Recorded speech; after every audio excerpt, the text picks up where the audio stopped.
ပါပြီကျုပ်လေးထည့်နိုင်ပြီးသွားပါပြီထည့်လိုက်တော့ပါမမီတသမီးထည့်ဒီလိုရတယ်ဒီ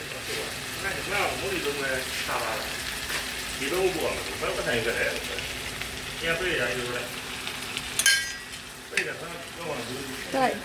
ဒီလိုလေးဆရာတမီးဒီခုလေးကြော်နေဖြစ်ပါတယ်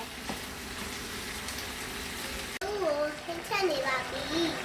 ဘဲဦးကခုကတော့ဘဲဥဟင်းမှုံမွေးလေးရပါပြီရှင်ဟင်းကို